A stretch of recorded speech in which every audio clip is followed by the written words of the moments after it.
Genshin just released the Imaginarium Theatre, its first new endgame content in almost 4 years, and I love it. But based on the discussions I've seen, I'm in the minority. Most people talking about it either dislike it or downright hate it. While the internet is mostly people yelling at each other these days, I always like to hear out both sides, since beneath the rage there can be valid points. Let's take a look at why people dislike it, why so many of the details work so well for my personal preferences, and speculate about Hoyo's reasoning behind each decision. And while we're at it, let's think through some solutions which could improve things for everyone. We can dream, right? The most common complaint is that it has way too many restrictions. At its core, the mode is just a series of fights which all take place in a circular arena. Nothing new there, so it differs from the rest of the game through various restrictions. You can only pick characters from 3 elements, currently Pyro, Electro and Animal, with some caveats and exceptions. You can only pick characters which you have leveled past a certain point. You can only use each character twice, again with caveats. You must use a full 4-character team in every single round. There really are a lot of restrictions, and I totally understand this complaint. Genshin is supposed to be an open-world exploration game with an interesting combat system which encourages creative team building. It does kinda suck that the endgame is limited to just endless fights inside circles, and I can relate to people feeling frustrated when things get even more restrictive. And worse, unlike most roguelike games, where you start off weak and become more powerful throughout, the strength of your teams at best feels pretty random, and at worst goes downhill over time as you lose access to your better characters. That's a very different experience to what a lot of people were hoping for.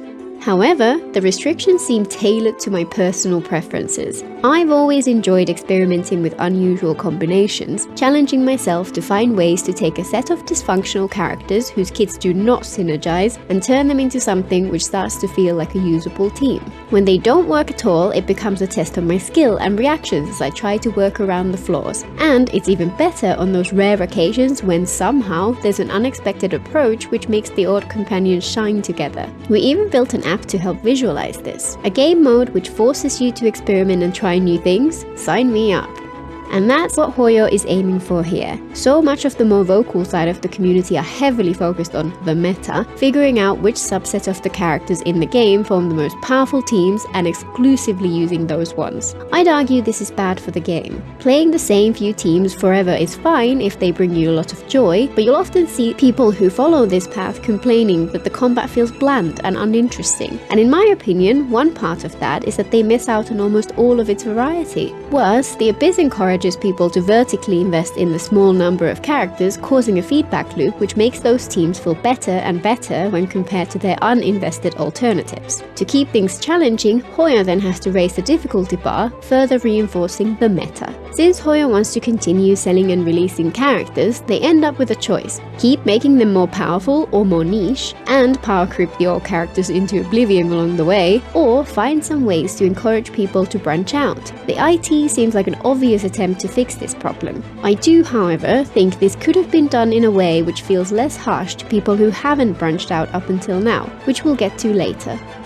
Another common complaint is that the game mode expects you to build too many characters. To get the full rewards, you need to complete hard mode, which requires 18. To help with this, there are 6 trial characters available, you can borrow another from a friend, and there are 4 others who are available to pick if you happen to have them, even though they don't match the elemental requirements. This means that, depending on how much overlap there is between those trial characters and the ones you already built, you might need as few as 11 characters who are above the minimum requirement, or as many as 17. Extrapolating that out to the full 7 elements, this implies that you're expected to have at least 30 to 40 characters above level 70 in order to consistently take part in the theatre, half of the current cast. Obviously that's difficult for people who are comparatively early on in their Genshin journey, but this is endgame content. It's not supposed to be something you complete early on, and the lower difficulty levels have less stringent requirements which seem pretty fair. At first, I honestly struggled to relate to the people who are frustrated on this point. On my main account, I have 63 characters who are fully built and 12 more who could take part in the IT. No matter what restrictions they pick in the future, I've got more than enough to cover everything. For this cycle's 3 elements, I had 35 available options, plus all 4 of the special guests, that one pick from any friend's account, and a trial wanderer as well since I don't have him. The main reason I can have this many characters built is that I'm not a min-maxer. I don't put all my best pieces on one DPS to make them stronger, I don't endlessly farm in the hopes of a perfect artifact, and instead I make compromises so that everyone has a build which is good enough. After all, if a character is strong enough to be viable in the Abyss, then what's the point in wasting more resin improving them? For me, shaving off a few seconds from my Abyss clear times brings no joy, while variety is much more fun. Just don't show meta hits my Xiangling or Xingqiu. For anyone who is a long-term player, it's a great excuse to dust off characters who have been benched for a long time, and finally give them some love. However, I do have a free-to-play alt account, which is the source of the gameplay footage in the background. It's only around 18 months old and currently has 32 characters over level 70, all with solid enough builds, plus a couple more in progress. This first time around the IT was a breeze and I enjoyed it a lot. However, if the combination of elements someday happens to be Geo, Cryo and Hydro, then this account would struggle. It has no Geo, 3 Cryo and 5 Hydro characters. Add 1 for Geo or Hydro Traveler, 1 character from a friend, plus the 2 trial Geo characters, and that's 12 to start with. If the other 4 trial characters happen to be ones I've built, and I have none of the special guests, then I could end up needing to build an extra 6 characters in order to take part. While that possibility is very unlikely, it goes to show how someone could be locked out of this even despite building a decent number of characters overall. However, even if that did happen, I'd miss out on at most 340 primos or more likely only 180. While that's not nothing, it's only 1 or 2 pulls. Even on the free-to-play account, that's pretty insignificant. This is obviously another lever Hoyo are trying to use to move people towards more horizontal investment. Again, my alt account is a great example. I've been considering who to build next and had several options I was torn between. With this possibility in mind, building Sarah, Candice, Lynette or Dory would be marginally less valuable than some others I was looking at like Noelle, Yunjin, Mika or Rosaria, since the Geo and Cryo ones would help make sure that I've got everything covered for future seasons. I still think this is a good direction for the player base to be steered towards in the long run, but I feel that this does risk being a step too far. Hopefully Hoyo can ensure that the element combinations they pick include at least 1 or 2 of the elements which have a larger roster which people tend to use more, so as few people as possible get stuck in this trap. In an ideal world, this requirement could have been slowly built up over time, for example by allowing a couple of wildcard characters to be included. But now that it's here, hopefully it won't burn too many people in the short run and will have a positive effect in the long run.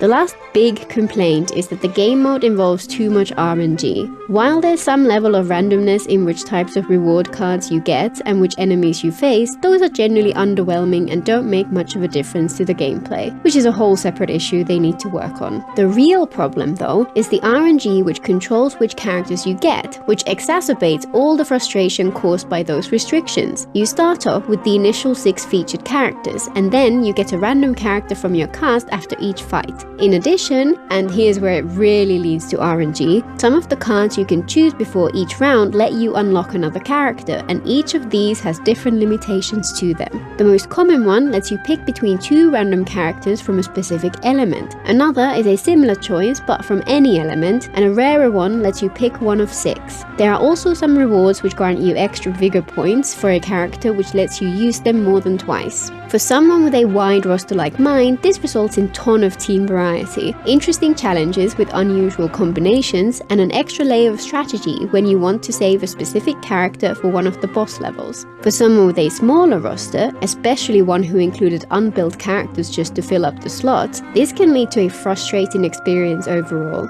Hoyo have stated in a recent developers discussion post that the overall goal of IT was to provide travelers with new and diverse combat experience through the introduction of new scenarios, and they specifically acknowledged that the randomness of character acquisition is a problem, stated that they have already adjusted the odds to skew towards certain characters being made available, and promised to adjust further in the future. It's nice to see them acknowledge that they didn't quite hit the mark here. It makes sense that this was aimed at providing novelty, and I suspect that they hope this would add some much needed replayability to the game mode. I don't think it really worked all that well. When it comes to replayability, it's just like the Abyss. We have a fairly short challenge which takes less than an hour to complete, and then there's no incentive to return and try something new. Especially for people who enjoyed the experience, it's disappointingly short.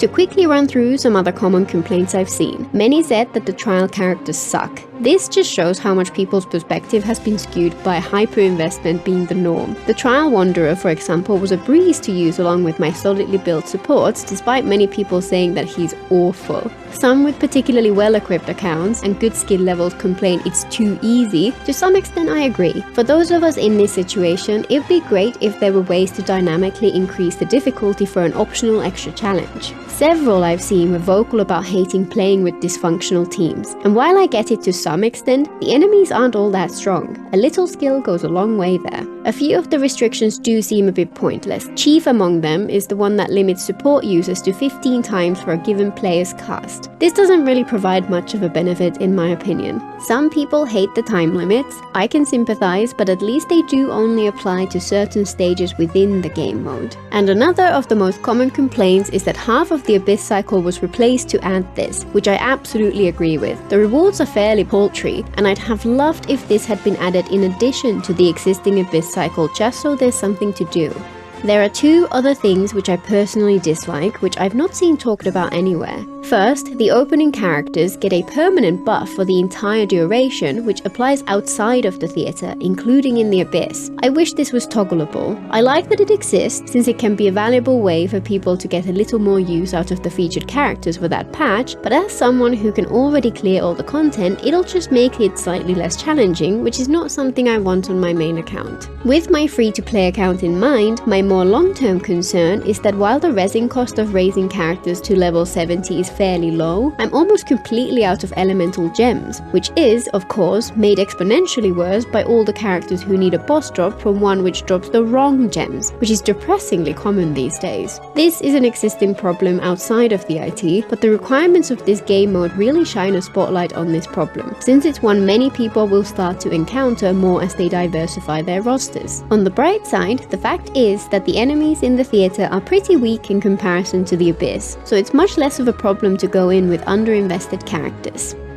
So what fixes would I like to see? There's so many possibilities. For example, one that I'd really like would be to allow you to recover 1 vigor for a character you've already used twice in exchange for spending 2 vigor from any other character. This would give us more flexibility, but with some interesting strategic implications, while also providing a consolation prize for people who were forced to bring along their unbuilt characters just to fill out their roster. Another way to relax the restrictions a little would be to allow for people to use a team with fewer than 4 characters, but to make it interesting, require you to pay for that by picking a permanent debuff. This would give us more flexibility without just making it easier with no downsides. A simple option, which many people discussed, would be to remove the character level requirement entirely, but for balance, maybe it'd be better to require the average character level to match those requirements. I kind of feel both ways about that. Without it, there wouldn't be the same level of incentive to diversify your roster, so one of the intended purposes of this game mode would be lost. If it's a big enough problem for a large portion of the players, then it could be worthwhile though. A small tweak that would make a big difference would be to relax the restriction on how many characters you can borrow from a friend. Allowing 1 for easy, 2 for normal, and 3 for hard mode would be a huge help for people who don't quite have enough characters, without much of an effect on the game mode overall. Larger changes, like allowing players to pick from all available characters, would have more profound impact on how the mode feels, and would potentially make it too similar to the Abyss, but smaller tweaks could make all the difference to how it feels to many without robbing it of its positives. One thing they absolutely should do, however, is announce the next season's restrictions an entire patch in advance, if not more.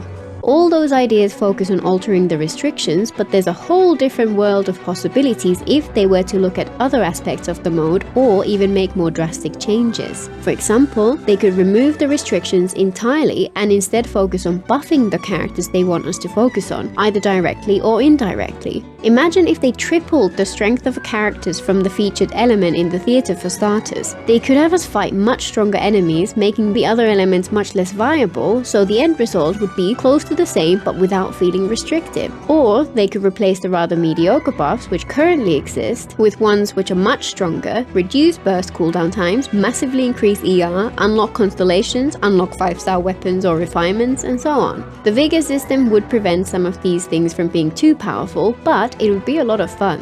Another small addition which would feel a lot more forgiving would be direct character unlock cards, where instead of a mystery box which lets you pick between 2 random characters, it just shows you the one character you would get if you chose that option. I doubt that they would change the game mode too much, since they'll have spent a ton of time intentionally designing it to aim towards their goals, but the fact that they've acknowledged people's disappointment and said they'll make improvements does feel very promising. I have many more ideas for what a more fundamental rethink of Genshin's endgame could look like, but I'll explore those in more detail in a future video. Overall, I think the negative reaction to the Imaginarium Theatre stems from a disconnect between what players are used to focusing on and what Hoyoverse wants to steer us towards. People claim that the way to get ahead in Genshin is to vertically invest in a small number of characters, and that there's no reward to horizontal investment into a variety of characters. They find the IT frustrating because it is incompatible with that perspective. What they seem to miss is that the only reason for people past the mid-game to invest that way was that the Abyss rewarded you for it. IT is an attempt to fix that, to start rewarding horizontal investment, likely because vertical investment is bad for the longevity of the game. It's a feature, not a bug. It'd be great if they were to lower the barrier to entry a little and make it a little more challenging in exchange. Even if they don't, I think it's a better experience than many people feel this first time around. Until next time!